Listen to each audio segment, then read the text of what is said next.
welcome to another episode, Prescription for Life. My name is Linda Golik. I'm the Health and Wellness Consultant for Emplify Health by Bellin in our Bellin region. And I am so pleased to be joined today by Ryan Good. Hi, Ryan. Hello. Thanks for having me. Yeah, absolutely.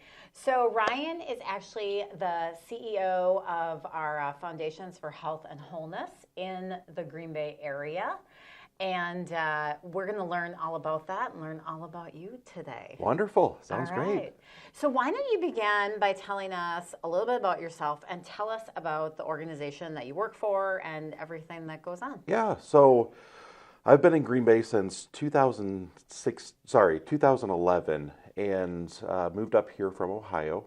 I was part of a large foster care organization that was multi-state down in that region.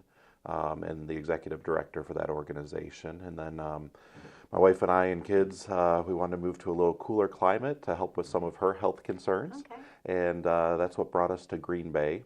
I ended up starting as the director of foster care with Foundations back in 2011. And then in 2016, I became the CEO of Foundations when my predecessor had left. And so that's been a fun journey, great organization.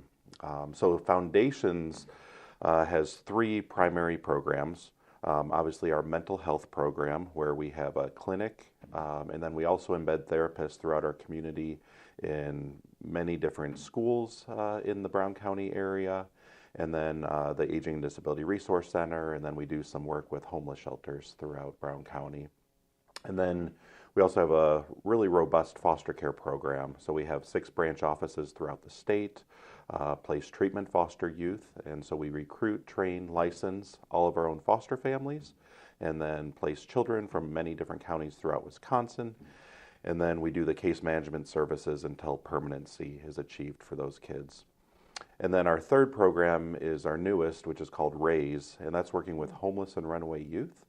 And so right now we serve the Lakeshore region, Sheboygan-Manitowoc area, Brown County. We launched services this year up in Oconto County, and then our newest branch office there is in Stevens Point, and so that program just continues to grow, and so we just provide wraparound services to at-risk youth that are potentially on the verge of homelessness or running away, and help get them into stable housing, and then some independent living, skill development, and those kinds of things. So much good stuff going on. Absolutely. Wow, a lot happening. Yes, a lot absolutely. happening. Well, I love how our paths cross. So literally, part of my passion and my work in health and well-being is that dimension of mental health and well-being. So always just looking for resources on that and researching. And I actually was presenting for an organization that was mostly male dominated. And they actually were very much interested, they were very concerned about the mental health of their workforce, because a lot of their workforce worked remotely, was away from family and friends. And through some conversations, I learned about you, and you started this really cool program called Dudes and Tacos. Yes. Well, first of all, anything with the word taco in it, like, sign me up. Yes, exactly. Sign me up. Like, that's just great marketing right there, is that you have something called Dudes and Tacos. But let's talk about Dudes and Tacos. Awesome. So tell us what that looks like. Yeah, so TACOS is an acronym. It stands for a trailblazing adventure of connection, outreach, and support. And so we had been connected with the J.J. Keller Foundation pre-COVID. They had reached out and said, hey, we want to tackle middle-aged men suicide rates because it's the highest demographic group of completed suicides. And so they said, would you be willing to work with us to figure out an innovative way to reach men, because currently therapy is not reaching a lot of men. And so what are some alternatives to just reach this demographic group? And of course we said, absolutely, we would love to try and figure some solutions out. And so what we started to do was some focus groups. And so we did quite a few throughout the county here, nice subsector of men in our community, and just asked them a lot of questions around mental health, why they feel like there's such a high rate of completed suicides with this demographic group, and really pick their brains. And so what we found was really 3 themes that came out of all of the focus groups. One is that men prefer shoulder-to-shoulder interaction when talking about some serious topics, as opposed to face-to-face, which is the design of therapy, is face-to-face. And so, so that shoulder-to-shoulder piece was, I think, key in some of that learning. Also, men desire to be vulnerable, but they don't necessarily know how to start the conversation to be vulnerable. And so need some help with that. And then also just the environment is important in terms of like, when do I become vulnerable and how do I, and so, so there was that innate desire to, but not necessarily knowing the how to. And then really the third theme was messaging needs to be light, positive, and then at the end, no, but this is a serious issue. So a lot of humor is helpful with the messaging.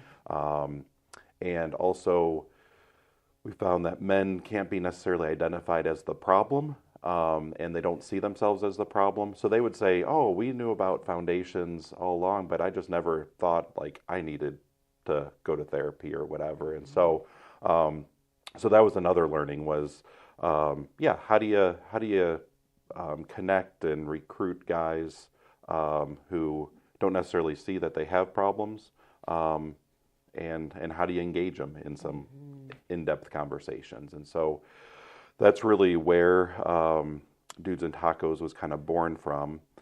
And then what we ended up doing was a bigger group where we had a meeting at a tire factory down in the Fox Valley. We were in a break room. We had beer and coolers, catered tacos, and we invited 35 guys and said, just, would you come out? We want to pick your brain a little bit more on what we're finding with men's mental health. And 34 out of those 35 guys who were invited showed up. Just a really powerful time. Again, just continued to enhance our learnings about men's mental health. And then COVID hit.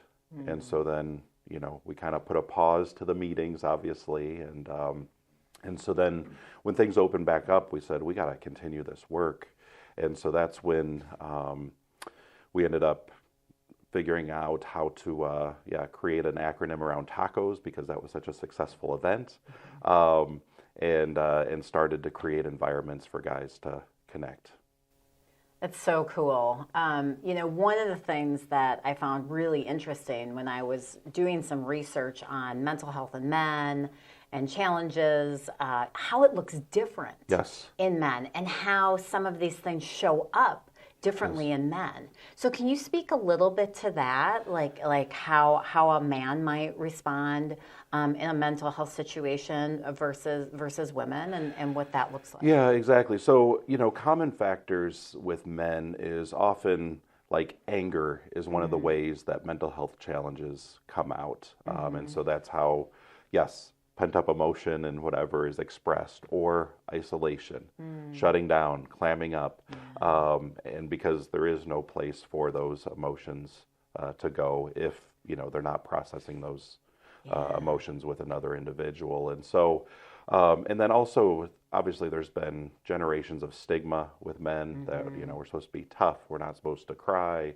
rub some dirt on it and you'll be okay, kind of thing. And so, so part of it is just continue with the stigma reduction that it's okay for men to be vulnerable, for men to connect, and for men to show vulnerability.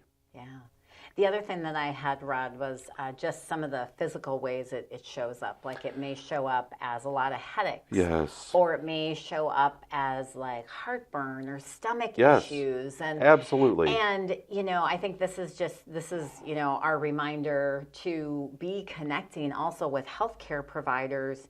If you have continual headaches, if you have continual heartburn, you may not need some Rolaids. Yes. There might be really something else going on with you. Yes, that is absolutely the case. I mean, there's a great book called The Body Keeps the Score. Oh, and that's, great the connection book. between, mental health and the body. Yeah. So interesting. So interesting. So you've been working on this initiative for a number of years. Like, what are the results you're seeing? Yeah. What are the people that are joining the group saying? Like, what are you seeing as it evolves? Yeah, absolutely. So what we typically do is a monthly event where we oftentimes have either a subject matter expert, and so that could be on topics such as depression, anxiety.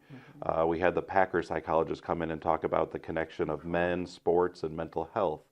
So substance abuse, just all various topics that guys struggle with. And so we create these environments where there's always an activity involved. Again, we talked about the shoulder-to-shoulder work. And so we do frisbee golf. Last month we did billiards. Just all kinds of. This coming month we're going and doing putt-putt. So just little things to get guys to connect. We cater in food. All of the events are free. And so again, just creating those spaces for guys where they want to be at. And then we'll have some kind of topic that we talk about. And so what we found, and it's been, a good 3 or 4 years now that we've been doing this work, is that the most power resides in the connection of the guys. So it's not necessarily even the topic that's, discussed. It's the conversations that are happening afterwards during the activity that we're doing or over the tacos that we're eating. And so some of the survey results, we do an annual survey with the guys who've been attending, and 100% report that they feel better equipped to handle life challenges since attending Dudes and Tacos events. And so that was, an amazing statistic. And then we also found that 91% of guys feel better equipped to help another guy who's struggling. So they feel empowered on, just how to engage in a conversation regarding some mental health challenges, or how to check in on, your friend who's missing in action and haven't seen for a while. And so there's a lot of empowerment. After every monthly meeting, we also provide just a tool for the guys to take home that they can continue working on whatever topic that was. And again, just help with how to engage in that conversation with other guys. So that's been really neat. One of the common things we hear, and this is a specific example of a guy who's been attending the Dudes and Tacos event, is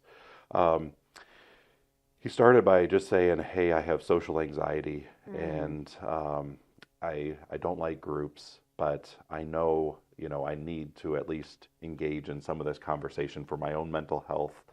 And he said, can I just sit kind of on the outskirts and not engage a whole lot?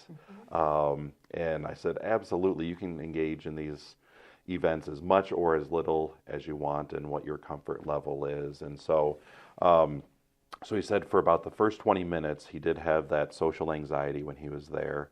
But as he saw just how relaxed and welcoming and connected this group was, he said, that anxiety faded. And then he was able to connect with 5 guys who were at this event. It happened to be bowling that time, so we were in these little small groups, and really just had a positive experience.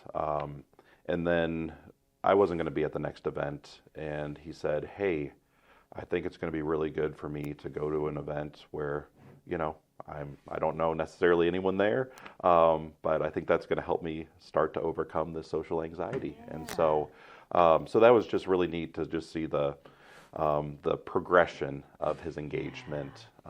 Just again through those comfortable events. I love what you're doing because I just believe there's so much power in connecting people, so much power in community. Whenever you can put some human beings in a space together that have any kind of commonality, really the magic that happens in those ways. There's always bonds that form. There's always connections that happen. And I just know from some of the research that I've done, just people are so much more equipped to deal with life when they have solid connections, when they have people that they can lean on. Yeah, that is very well said. Very well said. So, and kind of to address that connection and to foster that connection, 2 times every 6 months, we just have social events where there's not a subject matter expert or someone with lived experience talking to us. So it would be events like the Timber Rattlers game, or I'm trying to think what we just did in terms of, again, just total social activities that's designed, again, for the guys to connect. We'll give a list of 20 questions that you can ask at your table, as far as just to help foster conversation for those that don't necessarily even feel comfortable, talking with others. And so that's been really great. And then once every 6 months, we do a service activity together. So we're working shoulder to shoulder. We did Sleep in Heavenly Peace, where they build beds for kids who don't have beds throughout our community. Worked at Paul's Pantry, those kinds of things. Again, just to foster that connection amongst the group, so that when we do engage in some of the in-depth conversations, there's just that rapport already built, and people are a lot more comfortable to share. Yeah, that's so awesome. I just love it. Yeah. So if people that are listening or watching want more information, they want to partake in the group, they want to tell somebody about the group, where can they go for more info? So they can either go to wearefoundations.org, and under our mental health tab, there's a dudes link, so they can click on that. We have our events all posted on there. We have just a higher overview of what we're doing with the work, so that's a great place to connect. Or just emailing me at rgood@wearefoundations.org, and they can feel free to reach out with any questions they would have directly with me. Great. So, yeah. Well, thanks for being so open and sharing all that information. Are there also opportunities for people to volunteer with this organization if they want to get involved and be helpful as well? Yeah, absolutely. There's always, yes, we have oftentimes with our foster families, that's a big area where, if people want to provide meals or luggage or, any of those kinds of things, is always very helpful. Yard signs that say, we need foster parents, kind of thing. That's a huge recruitment tool for us, and one of the most effective ways we recruit foster families. Also, with the Dudes event, you don't necessarily have to be struggling to attend. We always encourage guys who have gone through some significant challenges in their life to be present, to help mentor some of the guys who haven't been through those things yet in life. And so so that's been a really neat connection as well. And then we always have a wish list of just things that would enhance our programs, whether it's art supplies or whatever, which is always a great way to engage as well with us. Yeah, awesome. So reach out to Ryan if you want to volunteer, contribute in some way. I think that's awesome for us to all work together. Yeah, absolutely. So, any parting thoughts? Anything else you wanted to share that we didn't get to talk about today? Yeah, really, I think one of the most powerful things we all can do with each other is just be curious. And I think it's through curiosity is where we find those deeper connections. And so, again, you don't have to have answers to anyone's struggles. It's just showing interest, concern. And so if someone comes to your mind today or any day, just make that step to text and just say, hey, I was thinking about you. How you doing? And that's just a practice, that I do is when someone comes to mind, just reach out and say, hey, I was thinking about you today. How are things going? And then if I do know someone who's struggling, so I just had a friend who, had to put his dad in hospice care. And so I just said, hey, do you want to go out for some chips and queso, and again, all I did was just ask questions about his experience, how he's doing, and just be there to support him. And so I guess that's the most practical thing we all can do is just be curious about others' experiences. Something I came across recently was, it was a clip by Simon Sinek talking about how 8 minutes of time can help somebody with loneliness. Beautiful. So if you can literally just take 8 minutes to talk to someone, to spend with someone, it might be the neighbor that's next door, just talking to them in the front yard for 8 minutes. That can make them feel not lonely. In that time. So it's powerful. It doesn't have to be huge. Exactly. I think that's always a good reminder for people is you don't have to give up, a whole day to help somebody not feel lonely. It can be those little snippets of time. Absolutely. Yes. Very well said. Exactly. Perfect. Well, Ryan, thank you so much for being Sure, here. thanks Just for really having me. appreciate it. Great resource in our community. Please, go to the website, reach out to Ryan to learn more. Hopefully you enjoyed this podcast. Please like, subscribe, and share it with someone that you think may benefit from it. And until next time, we'll see you then. Thanks so much, everyone. Thank you. Thanks, Ryan.